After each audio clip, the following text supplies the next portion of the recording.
Hi, my name is Suva, and this is my talk for the Chat Physics Live 2021 online conference. My talk is entitled Mechanics, the Key to A-Level Physics. Before I start, I'd like to thank the organizers for all their hard work in making this event possible and for giving me the opportunity to deliver this talk. You can connect with me on Twitter. My Twitter handle is @ForestLearn, and ForestLearn is also the name of my A-Level Physics YouTube channel. So before I get into the nitty-gritty of my talk, I just want to point out that I'm not a teacher in the sense of a classroom teacher. I'm a private tutor, and so this talk is going to be delivered, of course, from my point of view, my perspective, my frame of reference, if you like. So please just bear that in mind. Also, despite the title of my talk, I don't want to give the impression that mechanics is some kind of silver bullet for negotiating A-level physics successfully. Of course, there's many factors involved in learning A-level physics well. Mechanics happens to be, in my opinion, just a really important factor. So, mechanics is foundational. This is nothing new for educators, but the question we need to ask is, how well do our students understand this? And given that mechanics is foundational, what are the implications of this for teaching and learning A-level physics? And really my talk is going to be about exploring some of the implications of mechanics being foundational for teaching and learning. So I think as educators we can all agree that we want to provide a unified view of A-level physics. We want to show the subject to be a coherent subject. And so it kind of makes sense to think about what concepts lend coherence to the subject as a whole. So you can take your pick. An example is work done. It's a fundamental concept. It appears everywhere. Here's a list of work done formulae from different parts of the course, different topics. Now I'd say the top one is the most basic and fundamental one, right? That's the definition of work done. So it leads to, from that you can derive the formulae below it. But perhaps more importantly, mechanics is the topic where the concept of work done is dealt with in full generality. And so I think this leads to the implication that we should strongly consider taking a mechanics first approach in teaching A-level physics. Now again, this is hardly anything new. Many teachers do this anyway, but it's not a universal choice.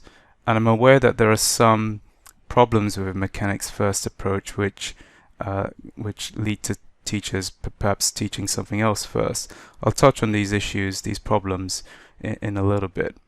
So what's a mechanics first approach good for? So one thing it can help with, I think, is it can help students perhaps develop a more unified view of the subject. So for instance, instead of seeing charge times PD as just another formula to learn and be able to use, it would be better if students sort of viewed this as just an instance of a more general idea or concept. Often in my teaching, I find that students are unable to explain to me, why half k times extension squared is the work done in stretching a spring. And hopefully with a more solid grasp of mechanics under their belt, they'd be able to explain things like this. And it's not just about explaining this particular formula, it's about, again, understanding the general principle or concept. Also, there's always the issue of students being exposed to ideas or concepts that they're not quite in a position to fully appreciate. And I think a mechanics first approach might help here as well. So to take an example, the stopping potential, part of the photoelectric effect.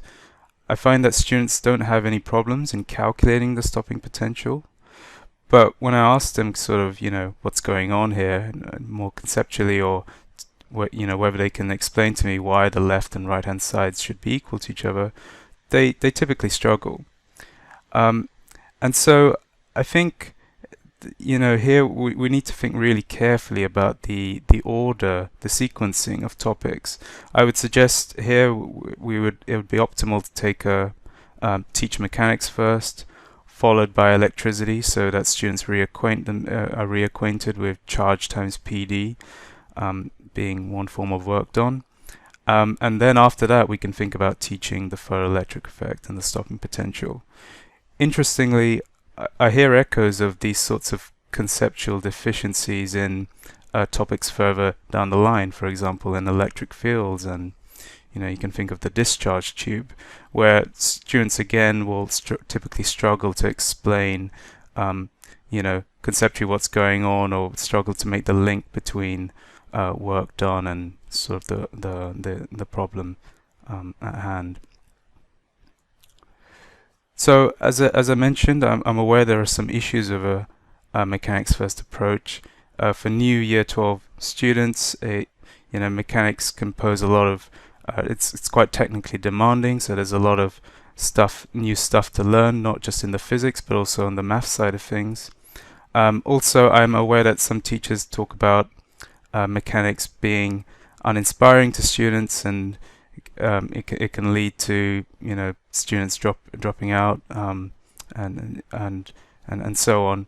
I don't have any specific solutions to these issues, except to say perhaps while teaching mechanics, if we can sort of draw or point to sort of future topics where what they're learning in mechanics connects to those future things, that might help. For instance, when talking about conservation laws, conservation of energy and momentum, perhaps tying that into the more general idea of conservation laws in particle physics, for example. And this all sort of reminds me of a recent exchange I had with a former student who told me that they weren't too bothered about or weren't too interested in mechanics. They wanted to learn about quantum computing. They actually did use the word bananas, and really there was only one response I could give to that. So it sort of goes without saying that we of course want to provide students with a solid understanding of mechanics, not just for mechanics' sake, but also for everything which depends on a good understanding of mechanics. So obviously part of the solution here is going to be good exposition, lots of relevant practice for students, but also something that perhaps isn't discussed as much, and that might be quite useful, is for us to point out common misconceptions to students. Some misconceptions are almost guaranteed to occur, and so let's not wait for students to make these misconceptions. Let's just do them a favor and actually just point them out from the get-go. So here are some examples of common misconceptions. Mass times acceleration.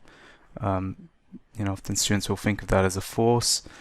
Another one is it's quite common for students to think that the magnitudes of the normal reaction and weight forces are always equal to each other, because they've seen so many examples of that they start to think that that's some kind of general principle. And when you come to a topic like circular motion, student responses here are really quite revealing. In a way, you can say all these sorts of misconceptions, really there's a real confluence of them. So here are some typical sort of things that students will say for this kind of problem here, and these sorts of responses really display the extent of misconceptions of basic mechanics. Another example is Newton's third law.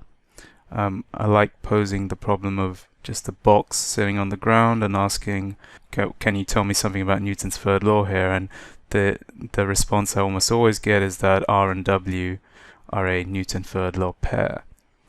And of course, this sort of misconception is going to have implications down the line when you come to something like magnetic fields. To properly understand why the reading on the balance changes when the current is either turned on or off in this wire here, I think it's obvious that if students are carrying these sorts of misconceptions in their mind, then they're going to have a hard time really understanding what's going on here properly. So one thing that I think that can help students grasp the importance of mechanics, and also perhaps even better organize their information and knowledge inside their heads, is instead of showing or presenting the specification as some sort of linear list, perhaps a sort of network specification would be better.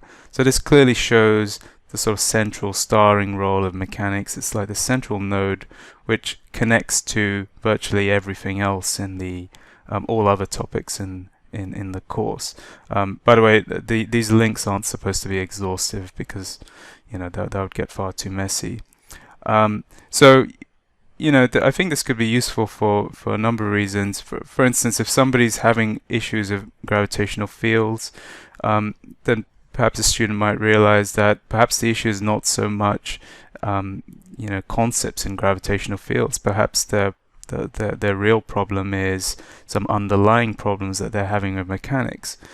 When I showed this to a student of mine, they also pointed out something interesting, which was that they thought that this would be useful to organize their revision as well. So instead of before looking at capacitors, it sort of makes sense to have to make sure you understand electricity, or covered that really well, and also electric fields prior to looking at capacitors. So to summarize, students need to understand the fundamental importance of mechanics. It's obvious to us as educators, but we really need to impress it on students. And we should seriously consider the order in which we teach things. And I've argued for a mechanics first approach in this talk, although, as I've noted, it's not without its problems. One way we can help students is by pointing out really common misconceptions in mechanics, things that are almost certain misconceptions that are almost certain to occur in the minds of most students, to help them develop a better understanding, a solid understanding of mechanics. And finally, I've suggested that instead of viewing the spec as a linear list of topics, it might be more useful to view it as a network, with mechanics as the central node, which clearly shows how important mechanics is in negotiating A-level physics successfully. So thank you very much for listening.